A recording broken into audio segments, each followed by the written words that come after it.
욥기 31장 35절부터 40절까지입니다. 누구든지 나의 변명을 들어다오 나의 서명이 여기 있으니 전능자가 내게 대답하시기를 바라노라.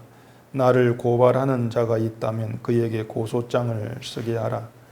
내가 그것을 어깨에 매기도 하고 왕관처럼 머리에 쓰기도 하리라. 내 걸음의 수효를 그에게 알리고 왕족처럼 그를 가까이 하였으리라. 만일 내 밭이 나를 향하여 부르짖고 밭이랑이 함께 울었다면, 만일 내가 값을 내지 않고 그 소출을 먹고 그 소유주가 생명을 잃게 하였다면, 밀 대신에 가시나무가 나고 보리 대신에 독보리가 나는 것이 마땅하니라 하고 욥의 말이 그치니라. 아멘. 기도하겠습니다. 아버지 하나님, 저희를 이 시간 또 말씀을 듣고 또 말씀 속에서 우리 하나님 아버지의 그 뜻을 알아갈 수 있는 시간 허락하심을 감사합니다. 참 복된 시간이고 하나님의 부르심, 은혜가 아니면 우리가 이러한 시간에 나와 앉아 있을 수가 없습니다. 하나님께서 허락하신 이 복된 시간, 주의 말씀 속에서 우리가 바라보고 또 우리가 가야 될 믿음의 그 길이 어떠한 것인가를 조금이라도 아는 이 시간 되게 하소서. 예수님 이름으로 기도합니다. 아멘. 오전에도 그 성경 해석의 문제를 잠깐 말씀을 드렸는데요. 이 성경을 이제 보는 그 기독교인들의 문제 중에 하나가 각기들 다 나름대로 어떤 선입견이라는 게 있다는 겁니다. 성경에 대해서 선입견이 하나 있는데 그게 어떤 것인가 하면요. 성경에서 뭐 이스라엘이나 누군가가 잘못된 그런 얘기가 나오면은 하나님의 그 뜻이 그들을 보면서 너희는 그렇게 하지 말아라, 이런 교훈을 준다고 생각을 하는 겁니다. 또 성경에서 누군가가 어떤 잘한 일처럼 보이는 게 나오면은 너희는 또 이렇게 하라, 이런 교훈을 준다, 그런 생각들을 많이들 갖고 있습니다. 가령 이스라엘의 우상 섬김에 대해서 이제 하나님이 그들을 심판하시고 멸망하셨지 않습니까? 그걸 보면서 너희는 이스라엘처럼 우상 섬기는 그러한 존재가 되지 말아라, 이런 교훈을 이제 주고 있다고들 생각을 하죠. 반면에 다윗 시대에 이제 번성했던 그런 내용들을 보게 되어지면은 다윗이 하나님을 잘 섬겨가지고 하나님 복을 주어 번성케 했으니까 너희도 하나님을 잘 섬겨서 그런 복을 받고 누리라, 이렇게 얘기가 많이들 되어집니다. 근데 성경을 이제 그렇게 보는 것이 성경을 해석하는데 중대한 오류가 되어지는 것인데, 욥의 친구들이 욥의 상황, 고난의 그 상황에 대해서 그들 시각에서 해석을 한 겁니다. 그들이 해석한 것은 욥의 그 상황, 고난은 죄 때문이다. 그게 그들의 해석의 결론이었죠.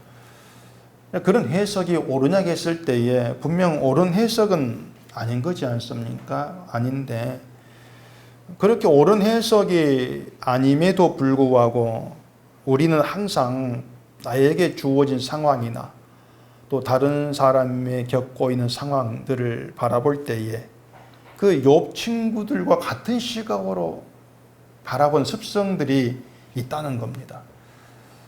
항상 뭐가 좀 일이 안 되면 내가 어떤 문제가 있어서 그런 것인가 생각이 자꾸 튀어나오죠. 그걸 바꾸면 뭐가 되냐면은 내가 잘하면은 하나님께 은혜 받고 복 받아서 그래도 평안히 살 수 있겠다는 이제 그런 또 생각이 되는 겁니다. 근데 그런 것이 이제 우리의 삶을 주장해 가시는 하나님의 뜻은 아니지 않습니까?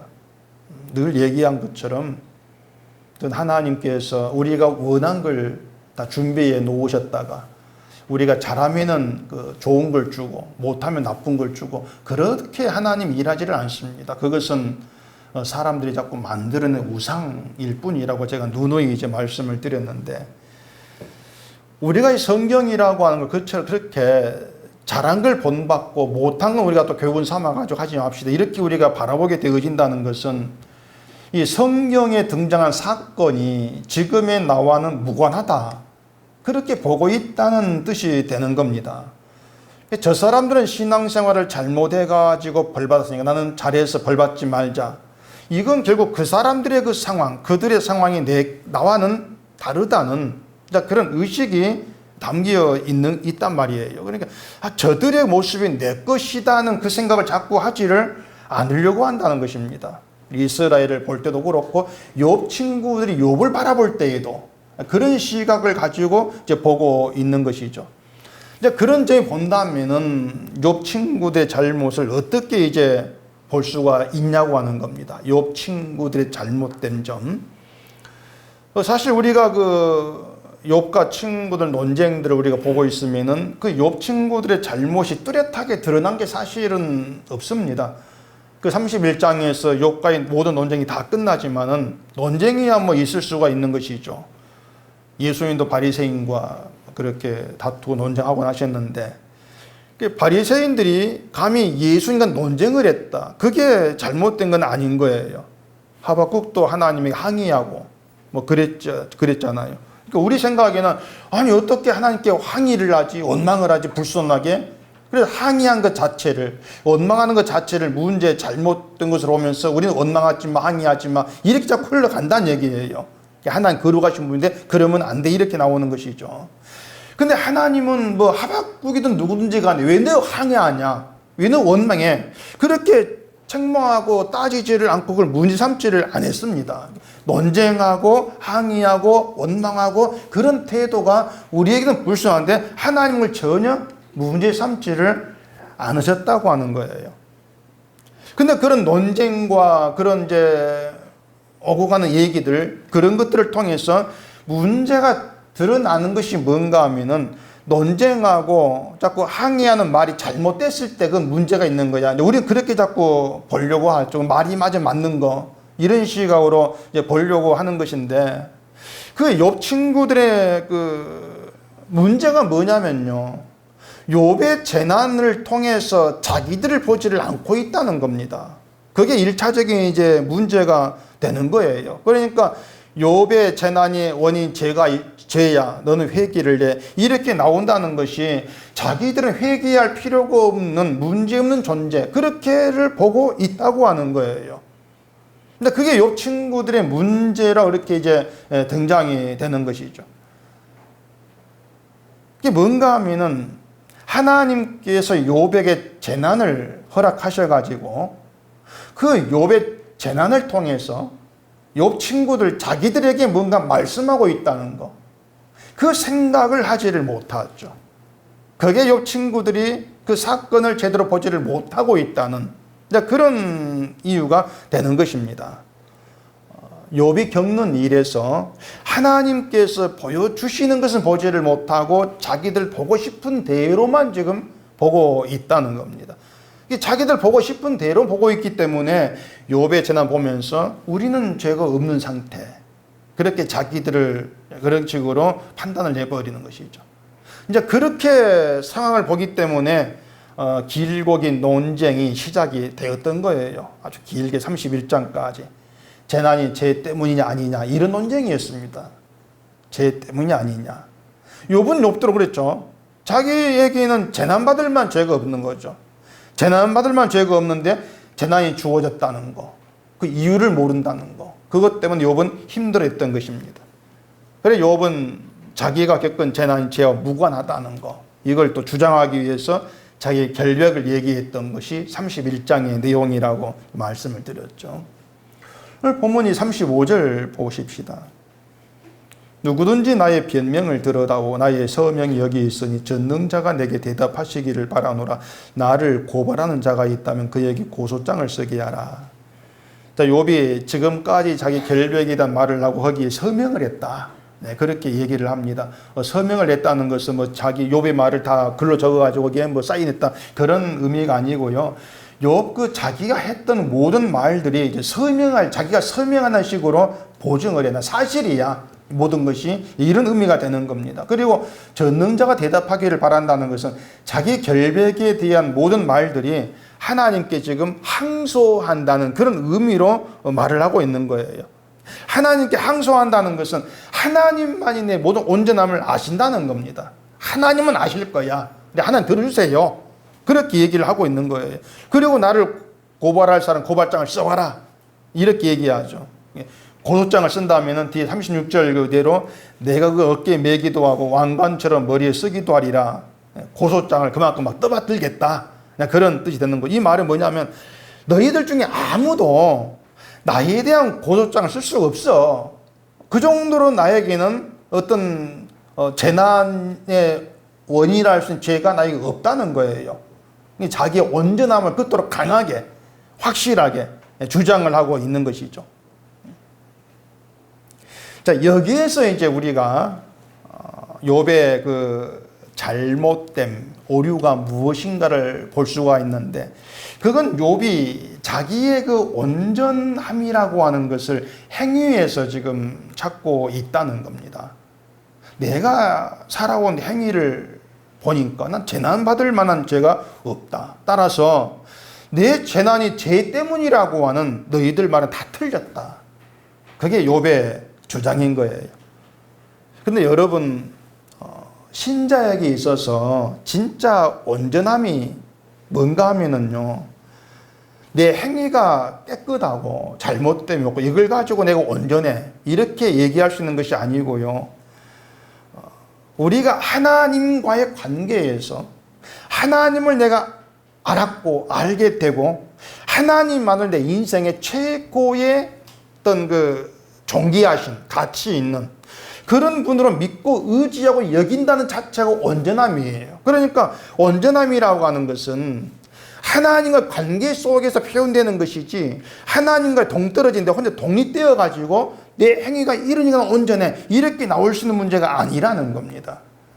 지금 식으로 말하자면 우리는 예수님의 온전을 믿는 게 진짜 우리 온전함이에요. 예수의 온전을 믿는 게. 히브리서 12장 2절에 그렇게 얘기를 하거든요. 믿음의 주여 또 온전하게 하시는 이인 예수를 바라보자. 그는 그 앞에 있는 기쁨을 위하여 십자가를 참으사 부끄러움을 개의치 아니하시더니 하나님 보좌 우편에 앉으셨느니라. 여기서 예수님을 온전하게 하시는 이 이렇게 얘기하지 않습니까? 온전하게 하시는 이. 예수님이 우리를 온전하게 하신다 이러한 뜻인데 그 온전케 하시는 것이 어떤 방식으로 우리를 온전케 하시는가 하면은 십자가에 죽으시는 것으로 우리를 온전케 하신다는 겁니다. 그러니까 우리는요, 예수님의 죽으심으로 예수 안에서 온전함을 입은 자들이에요. 그게 무슨 말이냐면은 제발 우리가 어떻게 신앙생활 했고 어떻게 살았고 이걸 행위를 가지고서 내 온전을 자꾸 찾아가려고 하지를 말자는 얘기입니다. 우리가 예수 안에 있는 자라면은. 또 반대로 얘기하면은 내가 이런 실수가 있고 잘못됨이 있기 때문에 나의 어떤 온전 다 깨어진 이미 상태고 나는 뭔가 자꾸 부족하고 그래서 내가 힘써 뭔가를 채워야만이 구원에 뭔가 될 것 같은 그런 생각도 하지를 말자는 얘기예요. 신자가 예수를 믿는다는 건 처음부터 끝까지 주님 관계를 얘기하는 것입니다.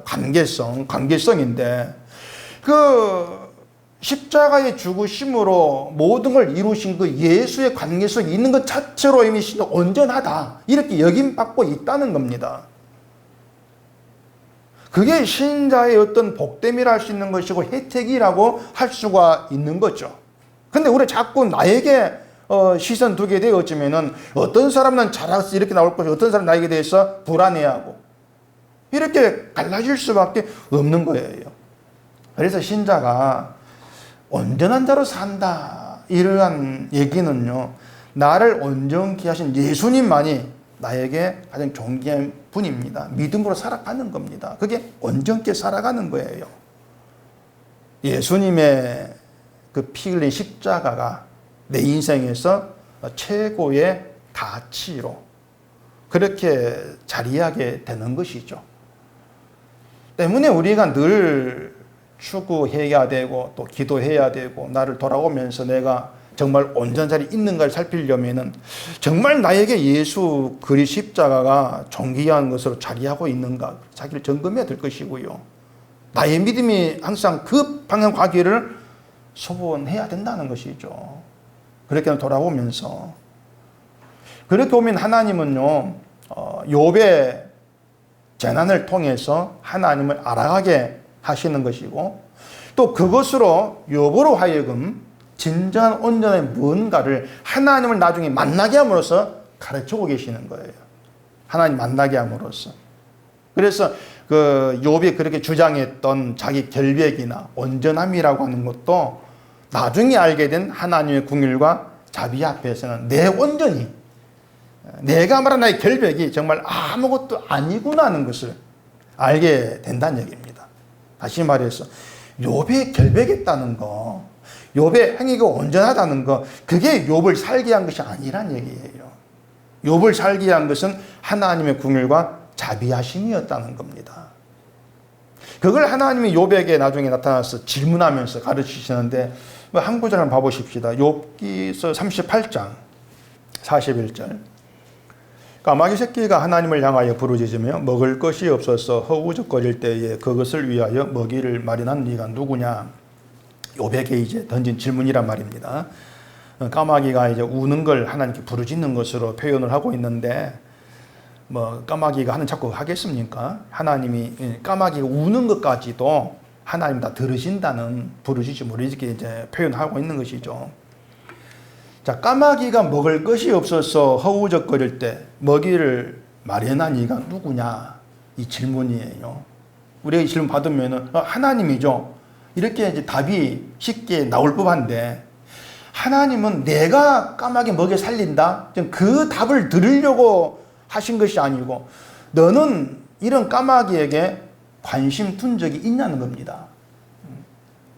하나님은 까마귀 울음소리까지 들으시고 그들을 먹여 살리는 하나님은 까마귀에까지 관심을 두시는 그런 분이 너는 까마귀에게 관심 둬본 적이 있냐고 하는 거죠. 이 말은요 욥이 자기 결백을 주장할 정도로 온전하고 죄가 없고 이렇게 이제 얘기하면서 그런데 재난 받는 것 때문에 답답해 하면서 하나님의 대답을 듣고 싶습니다 이렇게 나오는 것인데 하나님은 까마귀를 들이대는 거예요. 까마귀 문제를. 욥이 그렇게 죄가 없음에도 재난 고난 때문에 이제 억울하다고 생각될 정도인데 하나님 말씀으로 드러난 것이 뭐냐면은 그럼 너는 까마귀 새끼가 먹을 게 없어가지고 허우적거릴 때에 그걸 불쌍히 여겨본 적이 있냐 이렇게 묻는 겁니다. 너는 그런 적이 있냐? 그 뒤에 또 염소가 새끼 치는 때를 네가 아느냐 이렇게 묻기도 하시고요. 암사슴이 새끼 낳는 걸 본 적이 있느냐 묻기도 합니다. 여러분 그런 관심 있습니까? 뭐 산속에 뭐 염소 새끼 치고 뭐 암사슴 새끼 나고 이걸 관심 있습니까 여러분들? 우리가 세상을 살아가면서 그런 걸 알아야 되고 봐야 됩니까? 염소가 새끼 치는 걸 몰라도 우리 사는데 아무 지장이 없어요. 몰라 되는 것이고요. 암사슴이 새끼 나는 거 보지를 못해도 상관없는 거란 말입니다. 근데 하나님이 이런 물음을 툭 던지는 의도가 무언가 하면은 염소가 새끼 떼는 줄 네가 알아야 돼. 그 뜻이 아니고요. 너는 그런 거에 관심 안 두고 살았잖아 그거예요. 그러면은 왜 그런 데 관심을 안 둡니까 여러분? 여러분 까마귀가 배고파 허우적거려요. 관심 안 두죠. 왜 그렇습니까? 왜 관심 안 둡니까? 그 산속에서 막 암사슴이 새끼 나고 지금 나쁠지 모르겠는데 그 새끼 나는 거 관심 안 두잖아요. 왜 그래요? 왜 관심 안 둡니까? 왜요? 내 사는데 아무 필요가 없어요. 정말 내가 살아가는데 아무짝에 필요 없는 일입니다. 만약에 염소가 새끼 치는 때가 무슨 회사 승리 시험이 나온다는 문제로 뭐 수능이 나온다든가 그럼 관심 두겠죠. 그 때라고 외우면서 암사슴이 새끼 낳는 걸 사진 찍어 오면은 100억을 준다. 어떡하랍니까? 온 산소 다 뒤지지 않겠습니까? 100억인데.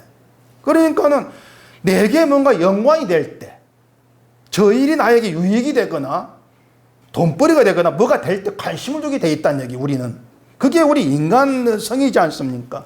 결국에 그런 하나님의 질문에서 드러난 것이 뭔가 하면은 세상 모든 일은 우리가 관심을 두든 두지 않든지 간에 하나님 은혜로 다스려지고 있는데, 근데 그 하나님이 지금 다스리는 세상 일에 관심을 안 두는 그것, 너는 너에게만 관심을 두고 있다는 겁니다. 너에게만.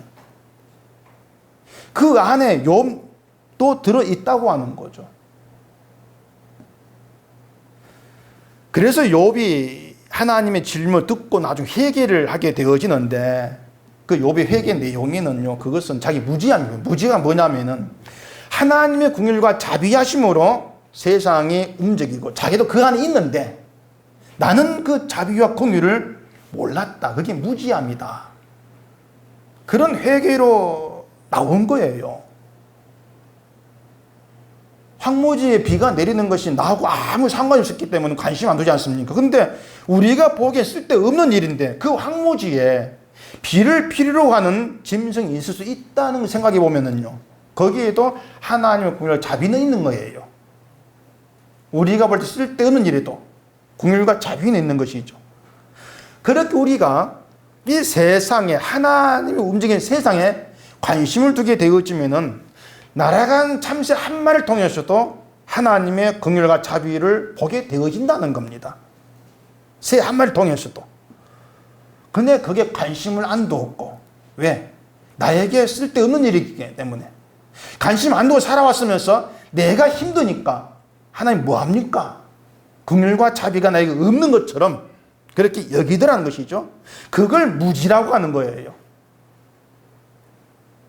네가 지금까지 하나님의 은혜로 살았다는 것은 세상 보면 다 알 수 있는 것인데 네가 관심 안 뒀잖아. 그러면서 욥은 자기의 결백을 주장하고 온전을 주장하면서 왜 재난이 옵니까? 결백한데 이렇게 나오는 거. 결국은 욥의 잘못된 오류는 하나님의 긍휼과 자비를 몰랐다는 겁니다. 재난이 있는 가운데 욥은 그 긍휼과 자비하신 속에 있는데 그걸 욥은 보지를 못했다고 하는 거죠. 그래서 욥을 하나님의 긍휼과 자비를 아는 그 욥으로 이끌어가고 세워가는 것이 하나님이시고 그 일을 위해서 고난을 허용을 하신 거예요. 그러면 욥의 고난이 하나님의 긍휼과 자비하심을 알게 하기 위함이다. 이렇게 해보십시다. 이게 또 이해가 되냔 말입니다. 우리에겐 선입견이란 게 있다겠죠. 선입견은 알지도 못하면서 미리 우리가 어떤 생각을 예측해 갖고 있는 겁니다. 알지도 못하면서. 하나님의 긍휼과 자비하심이 세상에 어떻게 나타날 것인가 여러분 다 아십니까? 태풍이 있어가지고 뭐 일본을 막 지나가고 지진이 나가지고 홋카이도가 막 몇 명이 죽고, 자 그런 것 속에서 하나님의 긍휼과 자비하심 우리가 말할 수 있겠습니까? 분명히 그 자비가 있는 거예요. 우리 몰라요. 있어요. 근데 우리 모르죠. 근데 우리 선입견이 있어가지고 하나님 긍휼과 자비는 오던 태풍도 물리게 해야 된다. 그렇게 생각하는 거예요. 재난이 오다가도 물러가야 된다. 그게 하나님의 긍휼과 자비다. 이런 계산, 이런 선입견이 있다 보니까는 결국은 내가 편하고 내가 잘 살아야만이 자꾸 거기에서 긍휼과 자비를 찾아내려고 하더라 그 말이죠. 근데 나는 온전한데 재난이 계속 오니까 왜 그렇습니까? 왜 그렇습니까? 욥처럼 그런 당황과 그런 자기 원망이 나와지게 되는 거예요. 다시 말하면 욥의 문제 오류는 하나님의 긍휼과 자비하심에는 시각이 없다는 겁니다. 그 무지. 근데 그 무지를 욥은 또 깨닫지를 못했던 것이죠. 오히려 어떤 세상의 시각이 보면은 욥의 친구들 말이 더 합리적이라 할 수가 있는 것인데, 악한 벌 받고 뭐 착한 복 받는 이 방식이 가장 쉬운 것이죠. 근데 그것 가지고는 하나님 긍휼과 자비가 해석이 안 되지 않습니까? 그것 가지고는. 하나님을 안다는 것은요, 하나님의 긍휼과 자비를 아는 겁니다. 그게 하나님을 아는 거예요. 제 아무리 행위에 온전하다 할지라도 하나님 긍휼과 자비를 모르면은 그 무지한 것이고 하나님 모르는 것으로 간주돼. 욥이 나중에 회개를 한 이유 거기에 있다고 하는 거죠. 욥의 친구들처럼 욥의 재난이 죄 때문이라 이렇게 하게 되어지면은 결국 그런 재난 받지 않기 위해서는 죄를 짓지 않아야 되고 신앙생활을 잘해야 된다 이런 말을 하게 될 수밖에 없는 겁니다. 이게 지금 교회가 이구동성을 하는 말이에요. 과연 그게 뭐에 관심을 두고 있는 것이냐 그걸 생각해 보자는 것입니다. 관심은 결국 자기에게로야만 향해 있습니다. 모든 사람들 관심이 자기에게로만 관심이 향해 있어요. 하나님 긍휼과 자비 관심이 없어요. 그래서 늘 내가 살기 좋고 편할 때에만 은혜란 말이 나오는 것이고 힘들고 뭔가 마음대로 안 될 때에는 은혜란 말 하기 싫어진단 말입니다. 그럴 땐 정말 성경도 보기 싫고 더 보기 쉽지 않습니까 여러분? 교회도 나가기 싫고 말이죠. 근데 정작 그 순간순간에도 하나님 우리를 사랑하지 않으신 적이 없는 것이고 긍휼과 자비 밖으로 우리를 밀쳐낸 적도 없는 거예요. 근데 우리는 단지 살기 힘들다는 거. 이 재난이 내게 옵니까? 이런 문제 가지고 하나님이 있네 없네 그러고 있더라는 겁니다. 그걸 우리에게 생각하게 맞는 게 욥기예요.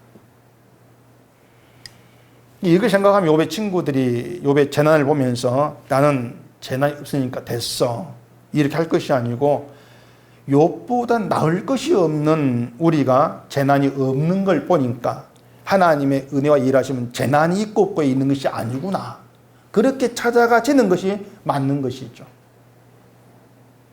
그게 욥의 재난이 함께하는 것이고 재난을 바르게 이해해야 하는 시각이다 이렇게 볼 수가 있는 겁니다. 여러분 고난이라고 하는 것은요 하나님이 나를 놔버렸다 그 뜻이 아니에요. 하나님이 나를 사랑하지 않는다. 하나님이 나를 은혜로 인도하지 아니한다.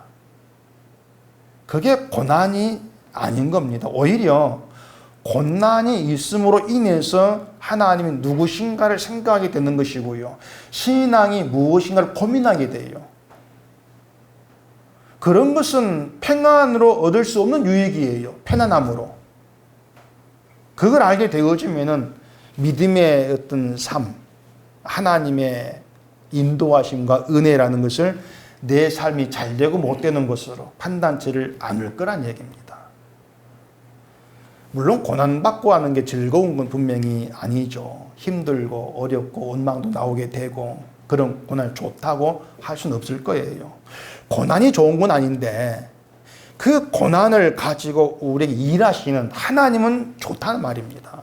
그 하나님은 내가 생각지 못하고 내가 알지 못한 길로 나를 이끌어 가시는 하나님 일하심. 그 일하신 만큼 우리가 신뢰하고 좋은 것이죠. 신자는 그걸 믿고 사는 거예요.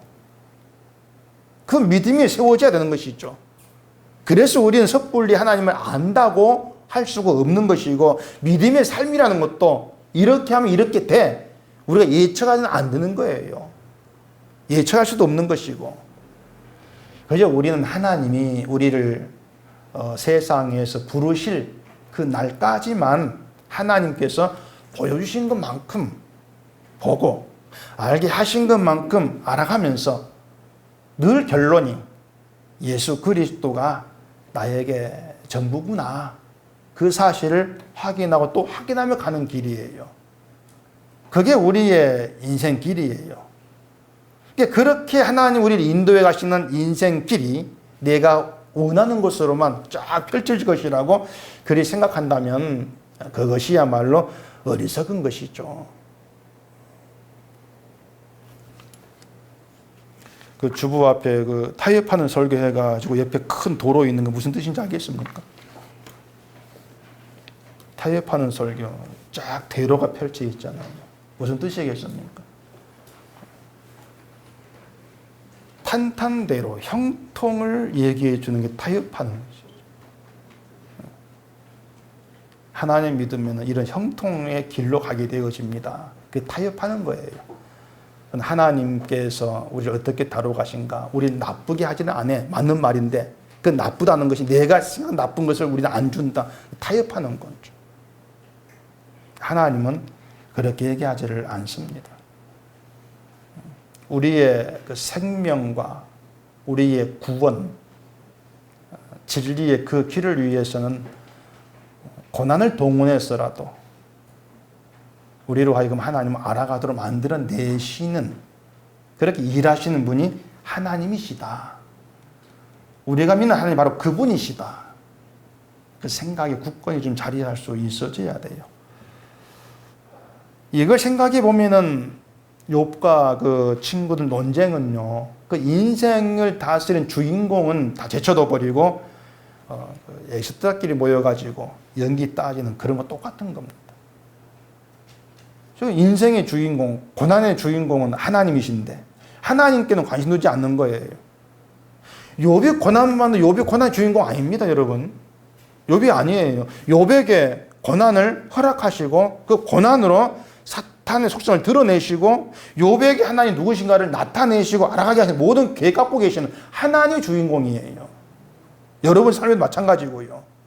그렇게 보면은 그 욥이나 친구들이나 서로가 자기의 관심을 두고 있으면서 논쟁을 하고 있는 건 양쪽 다 하나님께 마음 두지 않고 있다는 것을 논쟁을 통해 드러내고 있는 것 뿐이에요.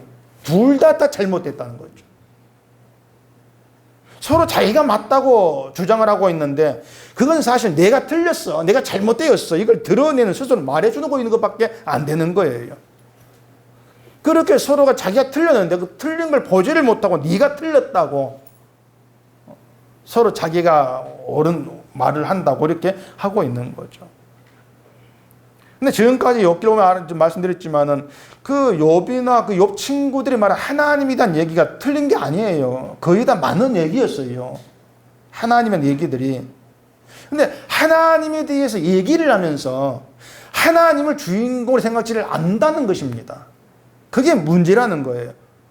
하나님 얘기하는데 하나님을 얘기한 내가 주인공이 되려고 하는 것이죠. 그러니까 하나님에 대한 지식을 자꾸 써먹는 거예요. 난 이렇게 맞는 말을 한다. 써먹는 거죠. 그게 우리의 감추어진 속마음이에요. 하나님을 얘기하는데도 속마음에는 내가 자리하고 있다는 거. 이게 우리의 보편적인 상태입니다.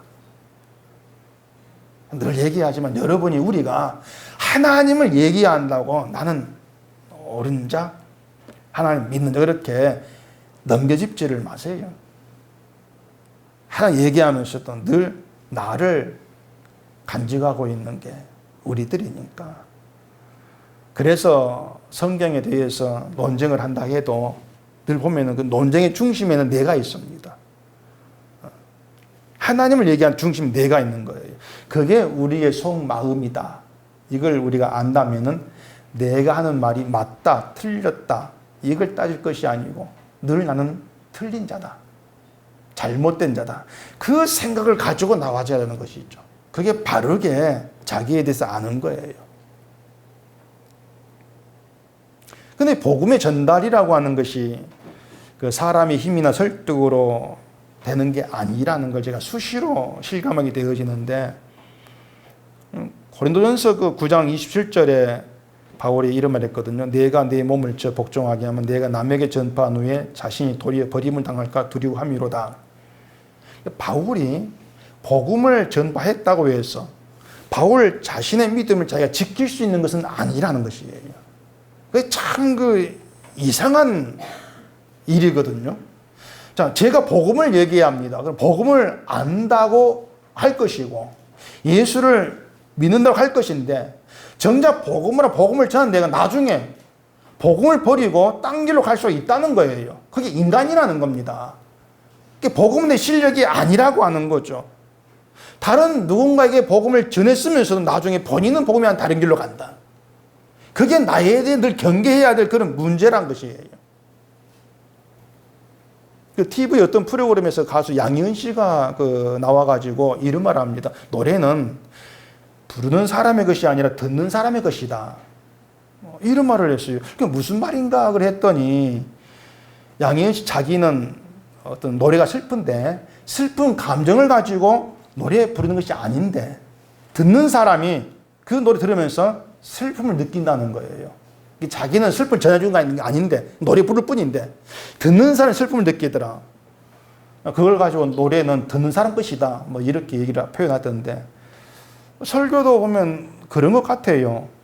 제가 설교하면서요, 하나님의 은혜를 얘기하고 뭐 사랑도 얘기하고 그러지만은, 제가 그 얘기한 순간에 제가 뭐 은혜에 푹 빠져가지고 뭐 사랑에 빠져가지고 막 얘기하고 그런 건 아닙니다.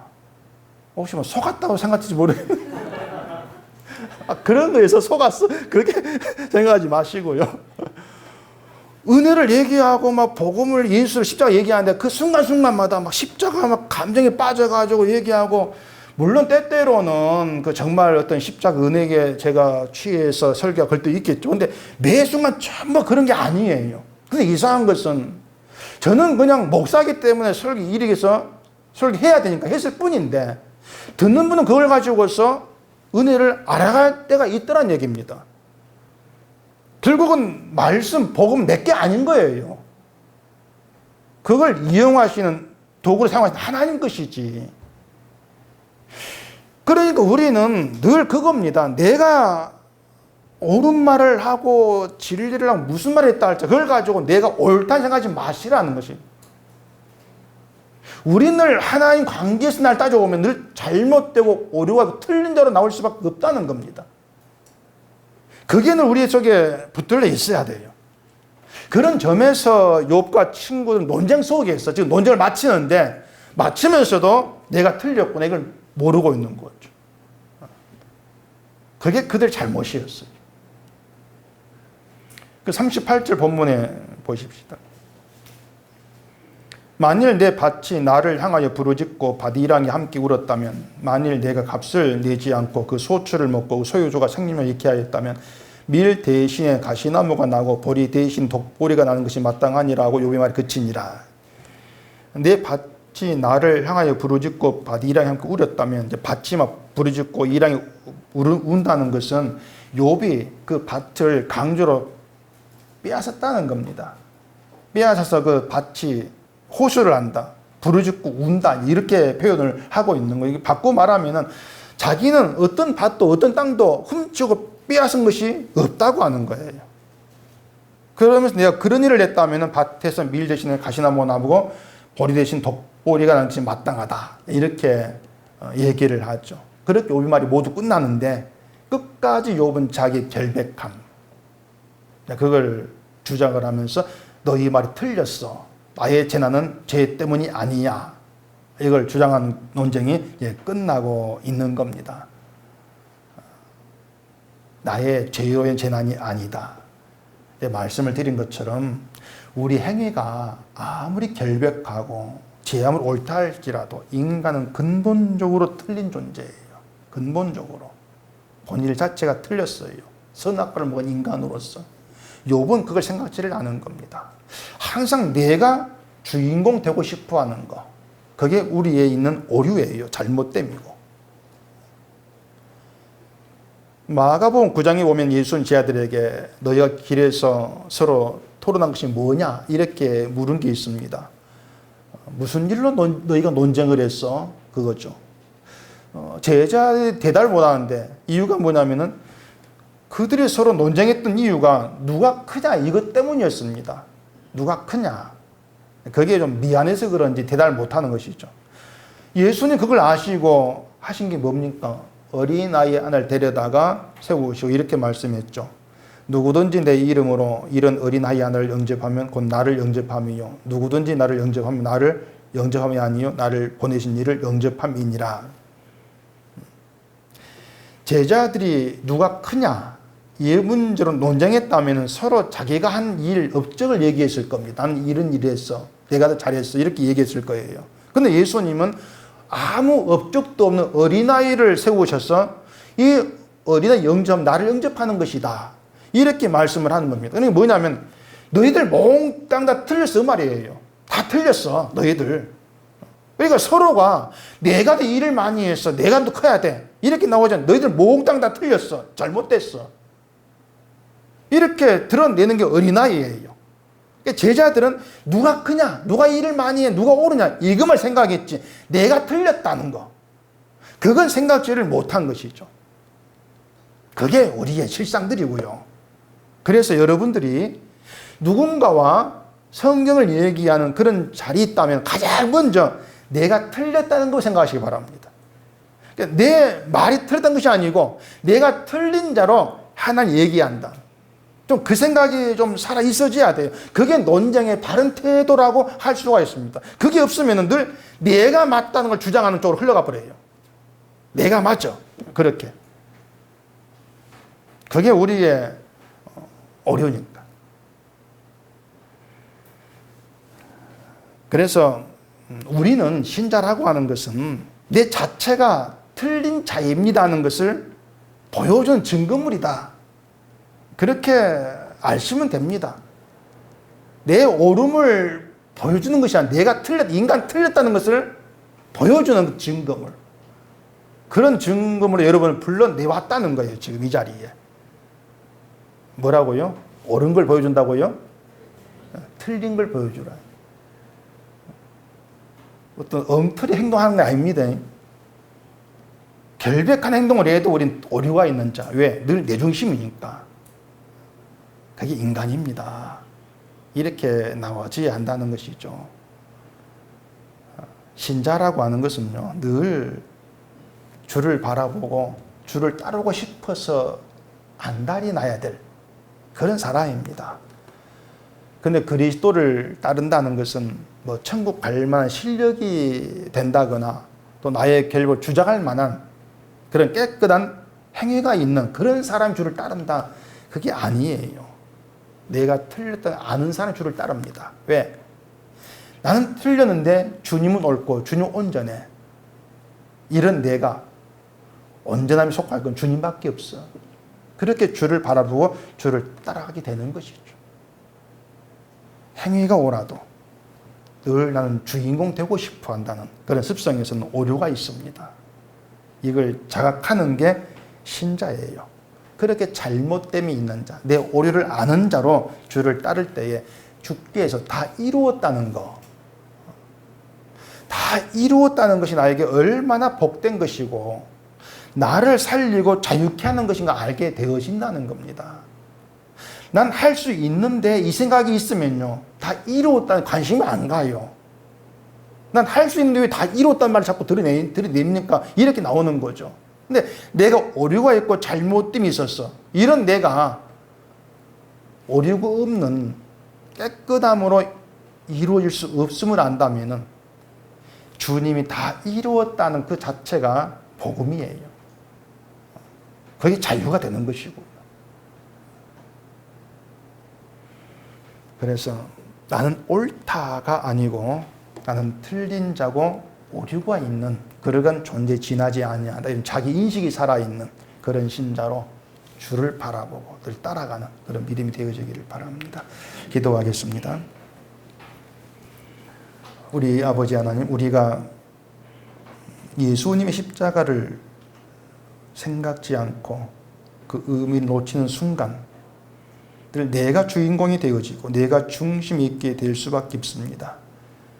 나의 옳음을 증거하는 걸 통해서 내가 낫다는 그 방식으로 나갈 수밖에 없는 것이 인간임을 알게 하시고 하나님을 얘기하면서도 늘 내가 주인공 되고 싶어하는 오류투성이인 그게 또한 우리인 것을 알게 하시고 그런 오류가 있는 자로 우리를 온전케 하시고 다 이루신 주만 바라보고 주님만 따라가는 그런 믿음이 되어지도록 해주시옵소서. 예수님 이름으로 기도합니다. 아멘.